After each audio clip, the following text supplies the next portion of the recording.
Hello guys, welcome to the sixth lesson of this chess course. Today we're going to be looking at how to do the king and a two rook checkmate.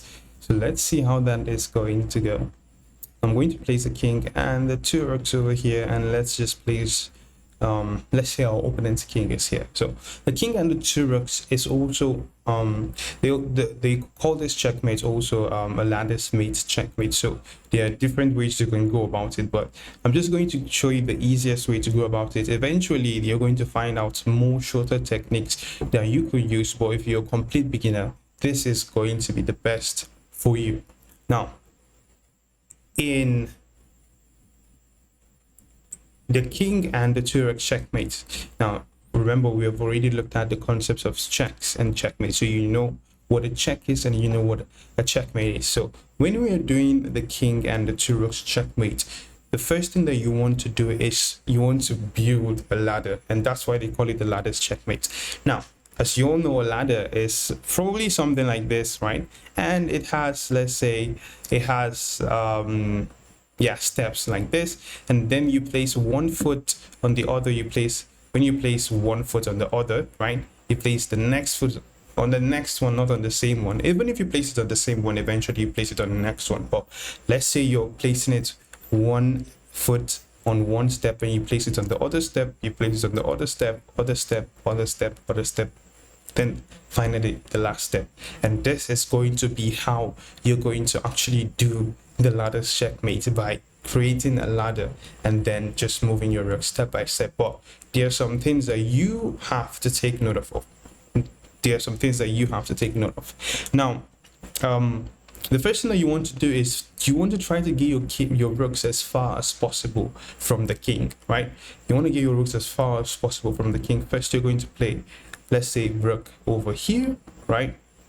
And you can see we're already placing one foot up, and now the king has no choice. He can't move to this side or this side, because that is the main aim of this rook. This rook is guarding this file and also this rack, the e file, and the second rack. Now let's say he moves either here, still the same thing. The next thing you want to bring is your rook over here, right? And this right here, what do we call this? This is a check, because remember how the rooks move? The rooks move in an L shape. So this is definitely part of the squares that the rook is going to be attacking from here. Now this is a check, and the king can no longer move down. And now you see why they have to be placed step by step, right? Like now one has to be responsible for blocking the king from moving downwards, or let's say depending on how where you're trying to take the king to. So in this position, this rook is responsible for not allowing the king to move downwards. Our plan probably in this position is to take the king all the way to this back rank, to the 8th rank, and then eventually do a checkmate. So in this position, we are doing a check, right? And our next move is going to be something like this. Now let's assume that the king just moves backwards like this, and he keeps on moving just backwards, one step check. We do a check, we go here, we still do a check, as you can see over here. He goes back, we move this rook now, and it's a check. He goes back, and we keep on doing the check until he eventually gets checkmated. But this is not what is going to happen, right? He's going to make it very, very, very difficult for you. Now let's place the king all the way back to this square, right? And this was the position. So we said, now let's say the king moves back up here. Now what can you see? Now this is going to kind of, let's say, obstruct our rook from going to e4, because the king knew that if he just keeps on going back, he's just going to eventually get checkmated, right? So he's not going to do that, right? So he's going to try and make it a little bit tricky for you. Now if the king goes to d4, king to d4 is causing a major problem. And what's that major problem?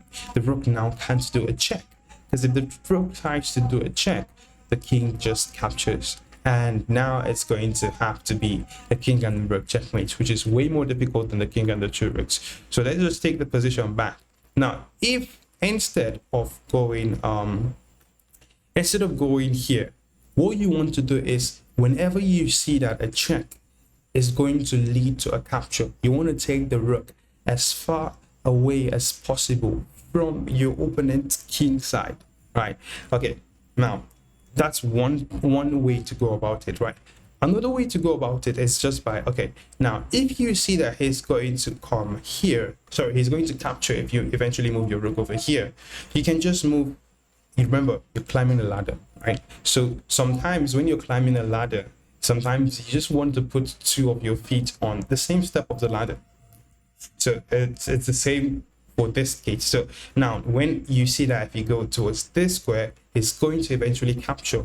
All you just need to do is just to place both of them on the same on the same rank, right? And now you can see that he can't capture, right? And he can't move here, he can't also move here. All he can do is move backwards, or let's say sideways. So if he moves to the c4 square, then we can do a check either with this or with this, right? So preferably with this rook, but anyone is still okay. Now if he moves towards this square, right, we don't do a check. Remember, we're just climbing our step, right? We're not trying to do a check. We're climbing our steps, because climbing the staircase, or sorry, climbing the ladder, like step by step, is what is going to eventually result into a checkmate. Now if we place our rook over here, he tries to go here, stopping our rook from going here, and you still do the same thing, right? If he goes, let's say here, then you do a check. If he goes here, you still do the same thing. Now if he goes here instead, right, what happened? You don't want to go with this rook, you have to be very careful. So you have to go with the rook that you know is not going to be captured. And what rook is that going to be? That is going to be the f6 rook. Now if the f rook, sorry, goes to f6, now the king is still limited. He can't go to e7, neither can he go to e6 or d6, right? The only square that he can go to is probably, let's say, towards the back rank, and or this square. Now if he goes to this side of the board, still the same thing, you do this check. If he goes instead to this side of the board, that's d8, now he's at the back rank, and you can't go this way. And if you say you want to go this way, well, it's still okay, but you're prolonging the process, right? So instead of going this square, there's one move that you can do right from this exact position, right, to lock the king on the edge of the board, and that is going to be f7, right? Now you see, thinking to f7 simply stops him from even moving up, and on the next move you are eventually going to even do a checkmate. So if he moves to c8, then you go rook to e8, and that is going to be a checkmate.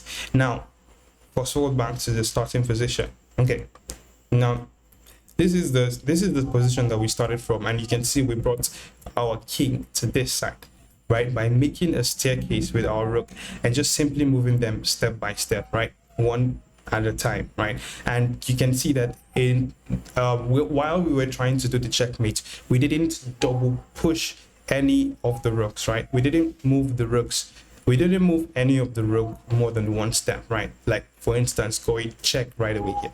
Now going check right away here is not a bad move, right? But I just want to explain it in a way that you can do it from any kind of position, right? So if you can do a checkmate with the two rooks, you can do it from this position. It means that you can do it from any other position. So from what we have explained, right, we're going to try and cut the king squares. Now we're going to move this rook towards this side, because this is the ladder now is going to be this way, right? The ladder is going to be placed this way, unlike the previous position whereby the ladder was placed this way, right? So it doesn't matter where you, as long as you're taking your opponent's king to the edge of the board, it's still going to be very, very, very easy. All you just need to do is to double or couple your rooks this way, right? Or any way, right? As long as you're just going to push your opponent's king towards the edge of the board, right? So from this position, you're going to do, okay, so after rook goes to d7, then let's say you move the king towards this side, you eventually do a check. If the king goes here, you do a check, and if he goes here, you should be very careful, right? You have to move the rook as far away as possible from the king. And where is that going to be again? That is going to be this square. And if he goes here, because he knows that this is what you're going to try to play, what are you going to play from here? All you just need to do is to move the other rook to as far away as possible, but you must place it in a square that can do a checkmate or move to the A rank on the next move, right? So going here is not going to be correct. Now, if the king goes here, then this is going to be a checkmate.